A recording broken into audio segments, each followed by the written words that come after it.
अस्सलाम वालेकुम नाज़रीन, आप देख रहे हैं प्रोग्राम 7 से 8। मैं हूं किरण नाज। वज़ीर आज़म ने आज एक बार फिर वाज़ेह कर दिया है कि हुकूमत अपनी मुद्दत पूरी करेगी, लेकिन साथ ही उन्होंने ये भी बता दिया है कि इस हवाले से मखलूत हुकूमत में पहले मुतज़ाद आरा थी। कुछ इत्तेहादी मुद्दत पूरी करने के हक़ में थे और कुछ मुखालिफत में थे। कल फवाद चौधरी साहब ने दावा किया है कि नून लीग से मामला तय हो गए थे, लेकिन बाद में वो मुकर गई है। सुन लीजिए ज़रा। इस हवाले से बात करने के लिए और जितने सख्त बयानात पाकिस्तान तहरीक इंसाफ के लोगों की जानिब से दिए जा रहे हैं, इन तमाम मामलात पर बात करने के लिए उस्मा बुखारी साहिबा मुस्लिम लीग नून से सीनियर रहनुमा मुझे ज्वाइन कर चुके हैं। एनालिसिस के लिए ज़फ़र हिलाली साहब साथ मौजूद हैं, दोनों ज्वाइन कर चुके हैं। दोनों को अस्सलाम वालेकुम। उस्मा साहिबा, आपसे बात का आगाज़ कर रही हूँ। वज़ीर आज़म साहब ने आज खबरदार किया है कि IMF मुआहदे के बाद रातों रात खुशहाली नहीं आ जाएगी। हुकूमत बार बार कह रही है कि अभी मजीद सख्त फैसले होने हैं, तो एक बार ही क्यों नहीं बता देते कि कौम को कब तक और कितने मुश्किल फैसलों का बोझ उठाना है अभी? बहुत शुक्रिया किरण। देखिए, ये हुकूमत ना तो जादू टोनों पे चल रही है, ना तवीज़ों पे इसका असरा है। हम तो जो ग्राउंड रियलिटीज़ है उसके ऊपर हुकूमत में है, और जैसे जैसे अल्लाह का करम होगा। देखिए, आज 2-3 दिन से हम सुन रहे हैं और एक ट्रेंड नज़र आ रहा है कि आलमी मार्केट जो है उस पर ऑयल की प्राइसेस नीचे आ रही हैं। सो ज़ाहिर है, ऑयल की प्राइसेस नीचे आने से बहुत सारी चीज़ों की जो महंगाई है उसमें कमी आती है, और ख़ासतौर पर वो चीज़ें जो हम बाहर से खरीदते हैं। तो इसलिए हमारा हमें कोई खुशी नहीं हो रही, ना हो सकती है कि जब हमें किसी चीज़ की कीमत में इजाफा करना पड़ता है, बल्कि आप सोच नहीं सकती कि कितनी तकलीफ और उसका वो होता है कि लोग हमसे जो एक्सपेक्टेशंस करते हैं और बजाय उनकी एक्सपेक्टेशंस, चूंकि PMLN ने हमेशा डिलीवर किया है उनको, और लोगों की एक्सपेक्टेशंस इसी वाले से, तो जो जैसे जैसे मामलात अल्लाह करेगा दुरुस्त होते जाएंगे, आसानियां पैदा होती जाएंगी, और इसका कोई 2+2 नहीं होता। चलें उम्मीद करते हैं। अब जो सबसे इम्पोर्टेंट बात है ना, अभी मैंने आगाज़ में भी सुनवाया, फवाद चौधरी साहब ने कल जिस तरह की बात की है, जिस तरह का दावा किया, उसमें क्या ये बात दुरुस्त है? क्या उनका दावा दुरुस्त है? क्या नून लीग के साथ कोई कमिटमेंट हुई थी कि हम असेंबली जाएंगे, फिर असेंबलियां तोड़ देंगे, फिर उनको लगा, फिर आप लोगों को लगा उनके बकौल कि शायद आप कमज़ोर पोजीशन में हैं और इस वजह से फिर आप लोग पीछे हट गए? तो इज़ इट ट्रू? देखिए, पहले तो बात यह है कि फवाद चौधरी साहब जो गुफ्तगू कर रहे हैं, जिस डिप्रेशन और ज़हनी तनाव का वो शिकार हैं, उसका बरमला इजहार वो कई दफा कर चुके हैं। हमने तो हमेशा कहा कि हम चाहते थे कि ये अपना ऑपोजिशन का रोल अदा करें। इन्होंने उस वक्त बहुत शौक से जो है वो इस्तीफे देने की बात की। उसमें साहिबा पता हुआ है। उसमें आती हूँ दोबारा आपकी तरफ, आपका राब्ता बहाल करवा के। ज़फ़र हिलाली साहब, सर फवाद चौधरी साहब जिस किस्म की बात कर रहे हैं, जिस किस्म का बयानिया पूरी पाकिस्तान तहरीक इंसाफ लेकर चल रही है, आपको स्पेसिफिकली फवाद साहब के बयानिए में आपको कितनी सदाकत दिखाई देती है? क्या मामला तय हो रहे थे और लॉन्ग मार्च के बाद फिर हुकूमत पीछे हट गई? मैं तो हैरान हूँ कि फवाद चौधरी कह रहा था कि इसलिए वो पीछे हट गए कि वो सोच रहे थे कि PTI का सपोर्ट कम हो रहा है। पूरी दुनिया को पता है, और जिस किस्म का रिएक्शन पहले दिन से हुआ है, बल्कि दूसरे दिन से हुआ है जब इनको निकाले गया, वो बेमिसाल है। हमारे तारीख में ऐसा ऑपोजिशन इकट्ठा नहीं हुआ है। ख़ास तौर एक प्राइम मिनिस्टर को जिसको निकाले गया है, और ख़ास तौर एक आदमी को जो सिर्फ घर में बैठ के ऐलान किया कि बाहर निकलो। किसी ने देखा है हिस्टोरिकली इस किस्म का रिएक्शन? तो पता नहीं फवाद चौधरी क्या कह रहा है, मैं तो नहीं समझा ये बात। मैं समझता हूँ सबको पता है कि एक ही वजह है कि इलेक्शन नहीं हो रहे हैं, और वो है कि अगर वो हो जाए और मुनसिफाना तौर पे हो तो इसको 2/3 majority Imran Khan is just guaranteed. ये तो किसी को शुबा ही नहीं। हिलाली साहब रिकॉर्ड पर मौजूद हैं पाकिस्तान तहरीक इंसाफ के मुख्तलिफ लोगों के भी स्टेटमेंट्स, इमरान खान साहब के भी स्टेटमेंट्स। जब ये सारे मामलात हो रहे थे तो इनके स्टेटमेंट्स रिकॉर्ड पर हैं कि हम बैठेंगे नहीं साथ, लेकिन अब फवाद चौधरी साहब ऐसी बात कर रहे हैं कि सारे मामला तय पा गए थे, लेकिन फिर फाइनली मुस्लिम लीग नून पीछे हट गई। अच्छा सर, उससे ज़्यादा इंपॉर्टेंट जो एक और दावा कर रहे हैं या इल्ज़ाम लगा रहे हैं सर, वो कह रहे हैं कि अगर एस्टैब्लिशमेंट ना चाहती तो हमारी हुकूमत नहीं जा सकती थी। सर, इतनी कंफ्यूजन, इतना क्योस क्यों फैलाया हुआ है? एक दफ़ा डिसाइड क्यों नहीं कर लेती PTI कि अब इधर ये अमरीकी साजिश की वजह से हुकूमत गई है या ये एस्टैब्लिशमेंट की वजह से हुकूमत गई है? डिसाइड क्यों नहीं कर पा रहे हैं अभी तक? मैं तो हैरान हूँ, आप ऐसा सवाल पूछ सकते हैं कि आप समझते हैं कि अमेरिकन साजिश पाकिस्तान में हो सकता है बग़ैर इस्टेब्लिशमेंट की इजाज़त से? आप समझते हैं कि फ़रिश्ते आते हैं वाशिंगटन DC पे और वो सब काम करके चले जाते हैं, हालांकि एस्टेब्लिशमेंट नहीं चाहता जो हो रहा है। कमाल की बात कर रहे हैं। It's not necessary, it is taken for granted. कभी इस मुल्क में अमेरिकनों ने एक कदम नहीं पहले लिया। कह रहे थे नवाज शरीफ साहब लंदन में बैठकर तमाम मामलात को फाइनलाइज कर रहे हैं, डील कर रहे हैं, फिर अब अचानक से एस्टेब्लिशमेंट आ गई। सर डील कर रहे हैं ना, किसके साथ कर रहे थे? अमेरिकनों के साथ कर रहे थे, मगर पाकिस्तान में उनका कौन था सपोर्टर? बताएं ना सही, कौन वर्दी में फुर रहा था इधर पाकिस्तान में? आपने देखा किसी नून वालों को? हिलाली साहब ये बड़े संगीन इल्जामात लगा रहे हैं आप कमाल कर रही हैं। आप देखिए, आप इंसल्ट कर रही हैं लोगों की इंटेलिजेंस। माफ करिए, मैं तो कहता हूं यू आर मेकिंग, ये तो आपने बड़ा इंसल्ट किया है हमारे इंटेलिजेंस को। आप कह रहे हैं कि नवाज शरीफ अकेला उधर बैठ के सब चीज कर सकता था अमेरिकनों समेत। सर मैं नहीं कह रही हूँ, ये पीटीआई कह रही थी कि नवाज शरीफ साहब वहां पर मुलाकातें कर रहे हैं, वहां पर मामलात फाइनलाइज करवा रहे हैं, उनके जो अरकान है वो भी वहां पर आके मुलाकात करवा रहे हैं। उस्मा बुखारी साहिबा, सर जफर हिलाली साहब क्या बात कर रहे हैं, सुन रही हैं आप? बड़े संगीन इल्जामात लगा रहे हैं। देखिए, मैं पहले तो मैं अभी बात कंप्लीट करना चाह रही थी जो बीच में रह गई। जफर हिलाली साहब मेरे सीनियर हैं, बुजुर्ग हैं, मैं उनकी बहुत सारी बातों को मैं नजरअंदाज करना चाहती हूँ। वो इसलिए कि कमरे में दफ्तर में बैठ के करने वाले तज्जिए और ग्राउंड पे होने वाली रियलिटीज में फर्क होता है। और अभी तो उन्होंने उधर मेजॉरिटी भी दिलवा ली है, उनको ये नहीं मालूम कि शायद जिमनी इलेक्शन जो होने जा रहे हैं 20 पंजाब में, उसमें इमरान खान को कैंडिडेट्स नहीं मिल सके और उन्होंने बिल्कुल यूनियन काउंसिल लेवल के जो भी इल्जाम लग रहा है आप लोगों पर कि आप लोग मैनेज करवाने की कोशिश कर रहे हैं। कैंडिडेट हम नहीं दे रहे। कमल मतलब क्या बात कर रही हो किरण, तुम तो अच्छी खासी समझदार खातून हो। कैंडिडेट उनको खुद नहीं मिल रहे, इसमें हमारा क्या कसूर है? चलो बता दो। दूसरी बात यह है कि जो फवाद चौधरी साहब की जहां तक बात है, मुझे समझ में नहीं आ रहा कि एक तरफ तो ये इल्जाम लगा रहे हैं जो इनका दिल चाह रहा है। पिछले 3 दिन से जो ट्रेंड चल रहा है सोशल मीडिया पे, देखा है ना आपने? उसमें जो बातें चल रही है वो देखी है ना आपने? ये मुहिब्बे वतन जो हमें उस वक्त जब हम कहते थे कि मुदाखलत नहीं होनी चाहिए सियासत के अंदर, तो हमें ये गद्दारी के सर्टिफिकेट बांट रहे थे और आज बाकायदा गाली बलोच के साथ इस्तीफे मांगे जा रहे हैं। और फवाद चौधरी जो है वो कह रहे हैं पॉलिटिकल स्टेक होल्डर होती है फौज भी और अदलिया भी। एग्जैक्टली फौज पे अदालत पर दोनों को ही उन्होंने कह दिया कि वो पॉलिटिकल प्लेयर होते हैं। अच्छा मुझे ये कहिए उस्मा, आप कैटेगोरिकली इस बात को डिनाई करेंगी? जी मैं सवाल आपसे ही कर रही हूँ। फवाद चौधरी साहब जो बात कर रहे हैं कि आप लोगों के साथ मामलात फाइनलाइज हो गए थे, असेंबलियां टूटनी थी लेकिन फिर आप पीछे हट गए, तो इसको आप डिनाई करेंगी? पहले तो फवाद चौधरी साहब अपनी पोजीशन क्लियर करें कि एक तरफ वो कह रहे थे कि हमने तो बैठना ही नहीं है, हमने इनकी तरफ देखना ही नहीं है, हमने फलाना ही नहीं करना। दूसरी तरफ आपने वो खबरें सुनी कि इनके जो जब ये पेशावर में बंकर में छुप के बैठे हुए थे कायदे इनकलाब अपनी टीम के साथ, तब जो है वो पता नहीं कहाँ उड़ के जा रहे थे और जाकर मिन्नतें तरले करने की कोशिश कर रहे थे और हमारे साथ कोई इनके मुतालबात ना तय हुए थे और ना हो सकते थे। मैं जो बता रही थी आपको कि पहले का इस्तीफे देंगे, फिर इस्तीफों से मुकर गए और इस्तीफे पहुंचे नहीं। उसके बाद इनके बहुत सारे लोगों ने कांटेक्ट करके कहा कि हम इस्तीफा नहीं देना चाहते, कईयों ने कहा हमने साइन ही नहीं किए और यही वजह है कि आज तक इन्होंने अपने अरकान को तस्दीक के लिए नहीं भेजा। मैं हिलाली साहब सीनियर है, मैं उनसे सवाल पूछना चाहती हूँ, अगर ये वाकई इलेक्शंस चाहते हैं तो इस वक्त पंजाब में बाई इलेक्शन क्यों लड़े हैं? ये इस्तीफे क्यों नहीं दे देते पंजाब असेंबली से? ये केपी की गवर्नमेंट क्यों नहीं तोड़ देते?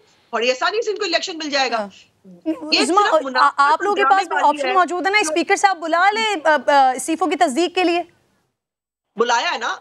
नहीं, आपने देखा नहीं था। हमने उनको 3 दिन मुसलसल जो है वो स्केड्यूल के साथ 30-30 लोगों को बुलाया था, इन्होंने किसी को जाने नहीं दिया। और एक और इम्पोर्टेंट बात, फवाद चौधरी ने इस बात को अंडर द लाइंस नहीं बल्कि क्लियरली उसने एडमिट किया है कि वो वीक हो चुके हैं और उनका लॉन्ग मार्च पिट गया था, जिसको अभी कहा जा रहा है कि जी पता नहीं क्या हो गया, पता नहीं उनके साथ कितनी की सपोर्ट आ गई है। उनका अपना जो साबिक वजीर इत्तलात है और जो उनके अपने तर्जुमान है, वो बात कैटेगोरिकली बैठ के कह रहे हैं कि क्योंकि उनका लॉन्ग मार्च वीक था, वो लोगों को बाहर नहीं निकाल सके, लोग नहीं निकले, इसलिए जो है हुकूमत और मजबूत हो गई। सो ये उनकी खुद के लिए चार्जशीट और उन लोगों के लिए वो उनके जो सपोर्टर्स और हमायती है जिनको लगता है घर में बैठ के कि जी बहुत बड़ी तरीके इंसाफ कोई जो है वो उसकी मकबूलियत का कोई मेयार ही नहीं रहा और पता नहीं वो कहां से कहां चली गई, इनको भी पता चल जाएगा। आप 17 जुलाई के इलेक्शन में भी देख लेंगी।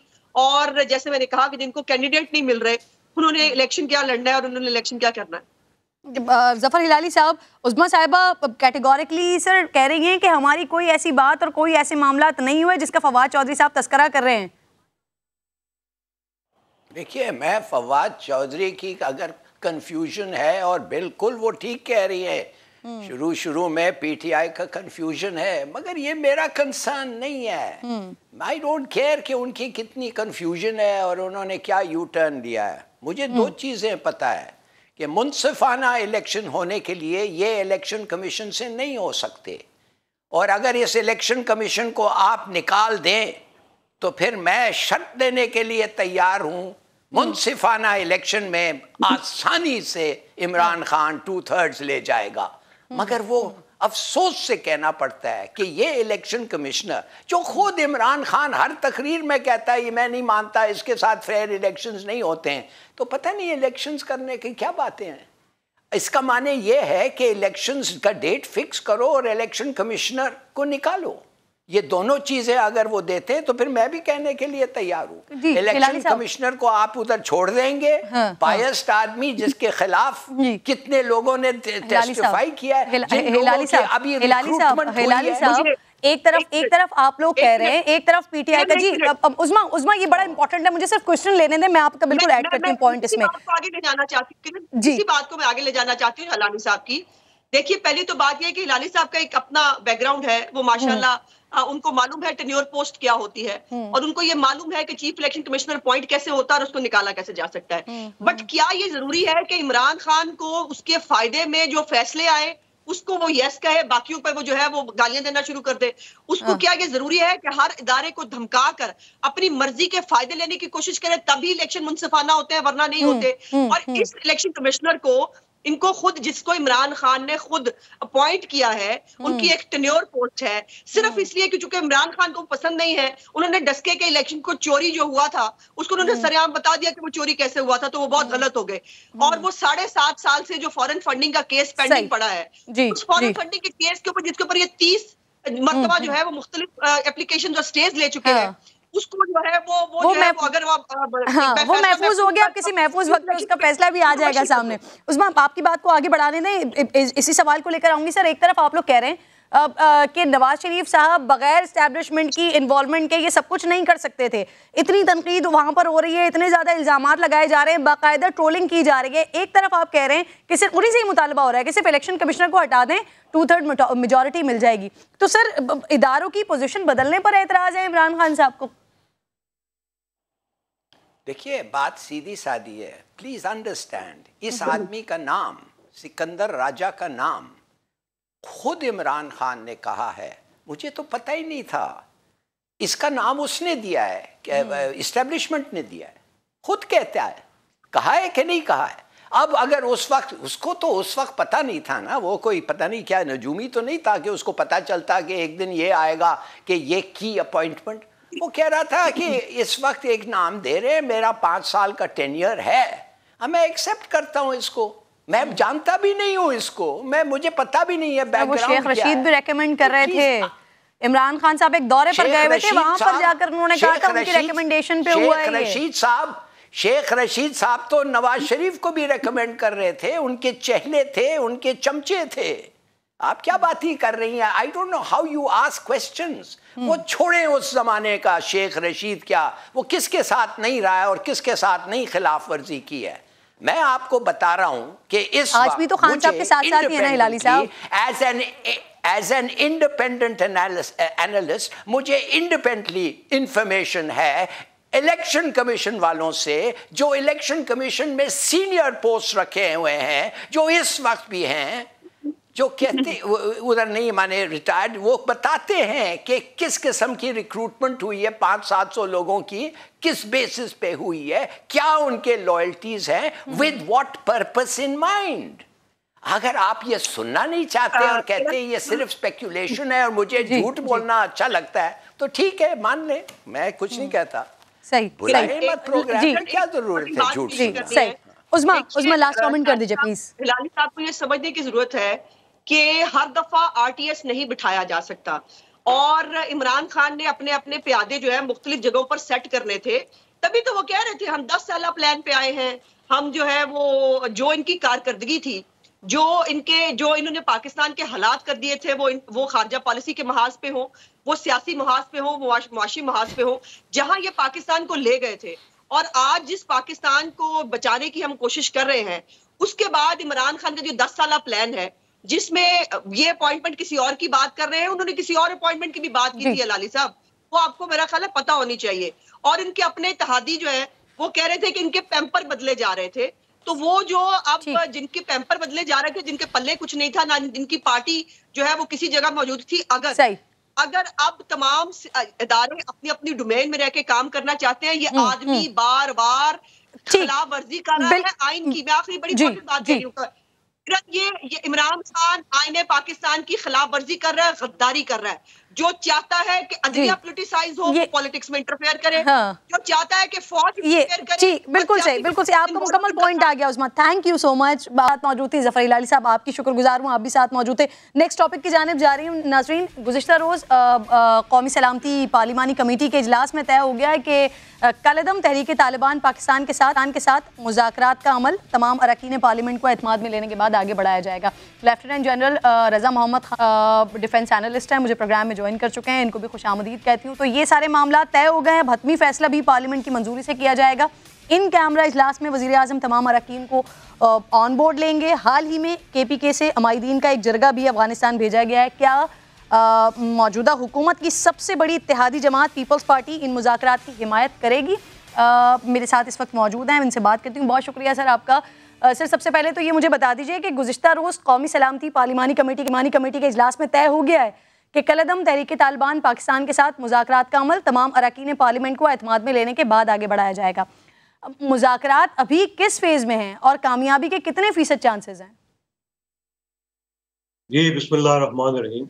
देखिए, पहले मैं आपको बताता चलूँ कि हमारे फौजी और सियासी जो कायदीन हैं, उन्होंने जो भी फैसला आइंदा करना है, तो मेरे ख्याल में वो आईन पाकिस्तान और पाकिस्तान की सलामती और खुद मुख्तारी को सामने रखते हुए वो फैसला होगा, और मेरे ख्याल में वो फैसला सही होगा। लेकिन अगर किसी वजह से तालिबान जो है वो जंगबंदी को ख़त्म करेंगे, तो चाहे वो तालिबान हो, चाहे BLA वाले हों, चाहे वो रॉ के एजेंट हो, अफगानिस्तान की तरफ से अगर पाकिस्तान के ऊपर हमले होते हैं, तो उसको जो है फौजी शिकस्त देना लाजिम होगी।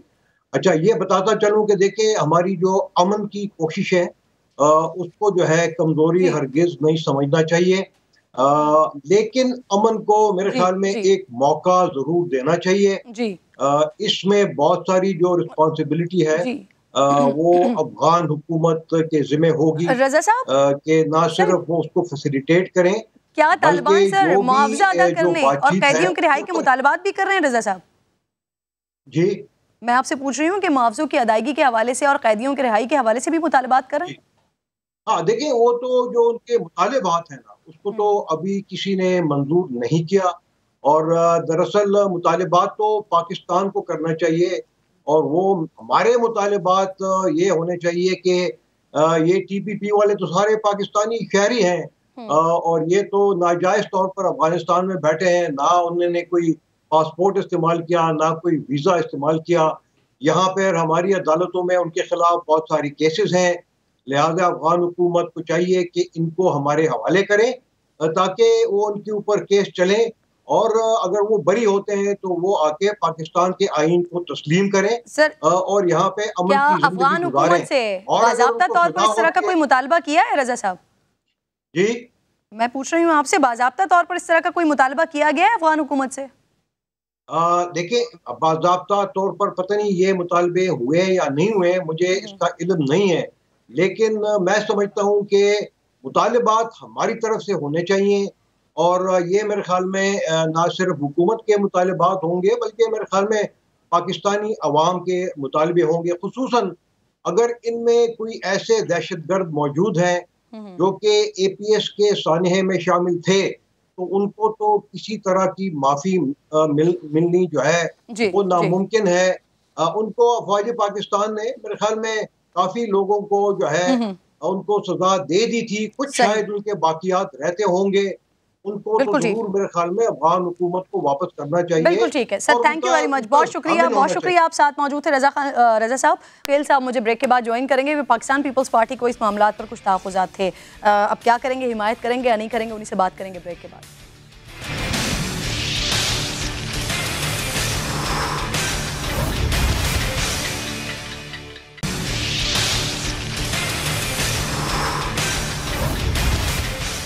वेलकम बैक वंस अगेन जी। कादिर मंदुखेल साहब मेरे साथ मौजूद हैं, बहुत शुक्रिया। अस्सलाम वालेकुम सर। पीपल्स पार्टी बतौर जमात तालिबान से मुज़ाकरात की अब हिमायत करेगी या नहीं करेगी, क्या स्टांस है आपका?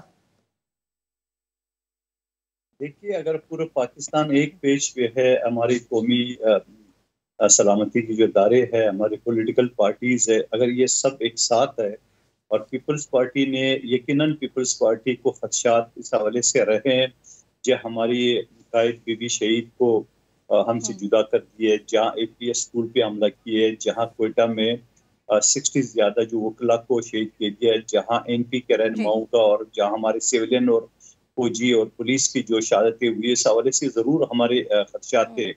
लेकिन इस सिलसिले में अगर जैसा सलामती कमेटी के इजलास में ये तय हुआ और ये हमारा मुतालबा भी था कि ये सारी जो भी आप मुज़ाकरात करेंगे, अब जो अवामी नुमाइंदे हैं यानी कौमी असम्बली, उनको इत्मीनान में ले। मंदुखेल साहब, तो बिलावल कहते थे कि उनके आगे झुक जाने के मुतरादिफ होगा वजीर आजम साहब का उनसे मुज़ाकरात करना, तो अब क्या कहते हैं वो? देखिए, वज़ीर आज़म अभी भी मुज़ाकरात नहीं कर रहे हैं, मेरी बात शायद आप नहीं समझे, अभी भी वज़ीर आज़म मुज़ाकरात नहीं कर रहे हैं। ये सारी चीज़ की अगर परमिशन हमारी कौमी असम्बली देगी, उसके बाद पीपल्स पार्टी उसको ओके करेगी। अभी तक पीपल्स पार्टी ने उसके लिए हामी नहीं भरी है। कौमी असम्बली में ये इशू आएगा तो उसके बाद जो अरकान कौमी असम्बली है उनकी क्या राय होगा, अगर इनकी राय सबका ये होगा तो यकीनन पीपल्स पार्टी भी एग्री करेगी, अगर सबकी राय या बहुत सारों की राय इस तरह नहीं हुआ तो यकीनन पीपल्स पार्टी के साथ होगी। जी सही। मंदुखेल साहब बहुत बहुत शुक्रिया था प्रोग्राम में साथ मौजूद थे। कल नाज़रीन कराची में हुई बारिश, तेज़ हवाएं चली, आंधी आई, कई इलाकों में पानी खड़ा हुआ, कई जगह नाले भी उबल पड़े।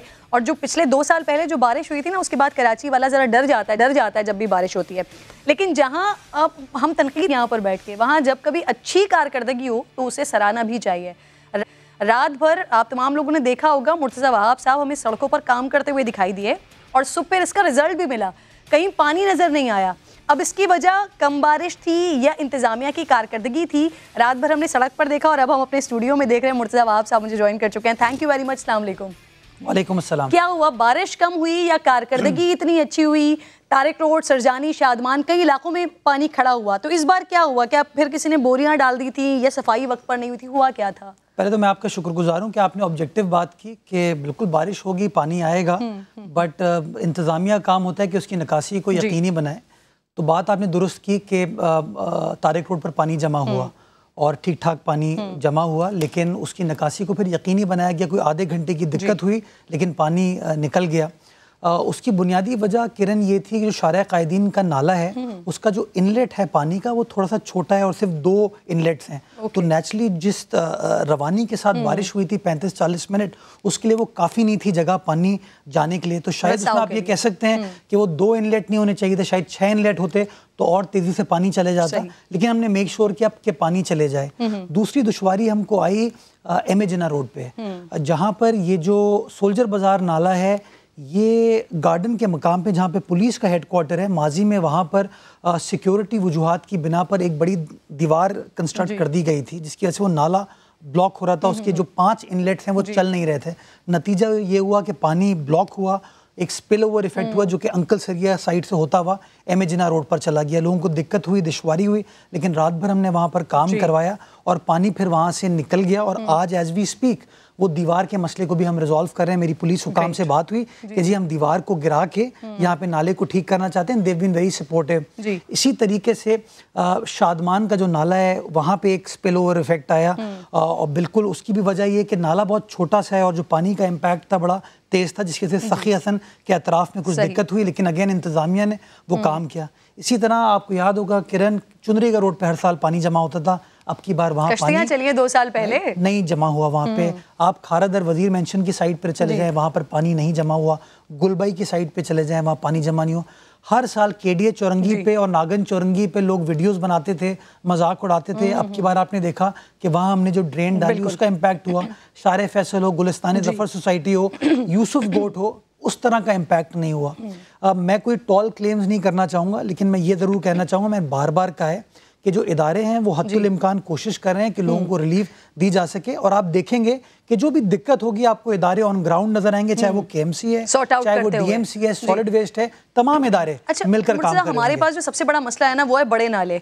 उनकी सफाई का काम कितने फीसद हो चुका है और ये अभी भी विफाक के सुपुर्दी हैं, उसकी सफाई की जिम्मेदारी या सिंध हुकूमत अब काम कर रही है इस पे? 3 बड़े नाले हैं, गुज्जर नाला हो गया, औरंगी नाला हो गया और महमूदाबाद नाला हो, इसको वफाक काम कर रही है। उसके अलावा तकरीबन शहर में मुख्तलिफ 240 से 250 नाले हैं, जिसमें कुछ बड़े नाले हैं, कुछ छोटे नाले हैं।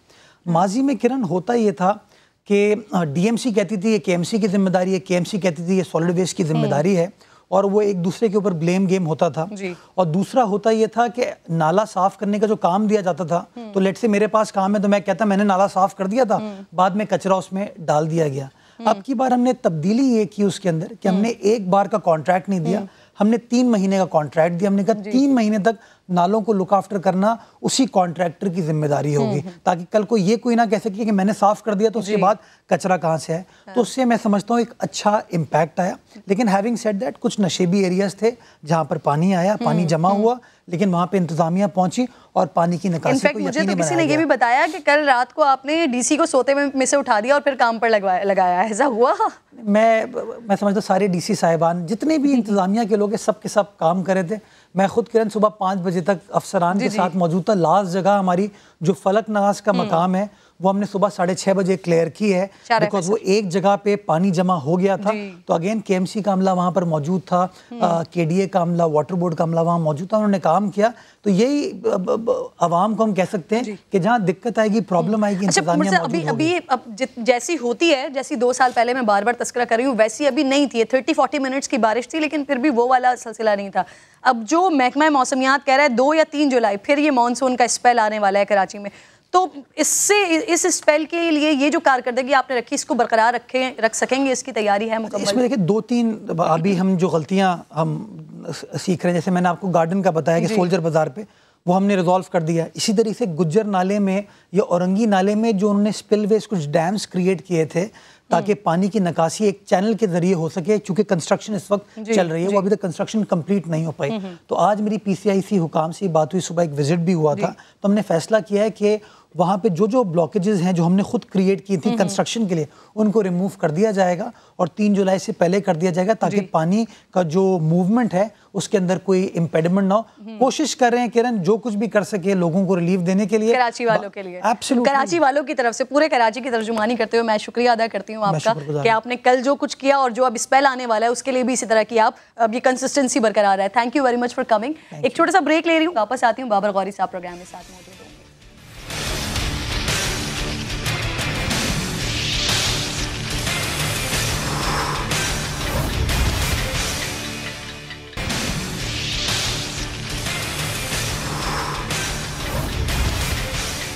वेलकम बैक वंस अगेन जी। कराची की सियासत का बड़ा अहम नाम एमक्यूएम के साबिक रहनुमा बाबर गौरी पाकिस्तान आने के लिए तैयार हैं। उन्होंने 2017 में पाकिस्तान की सियासत को खैरबाद कहा था।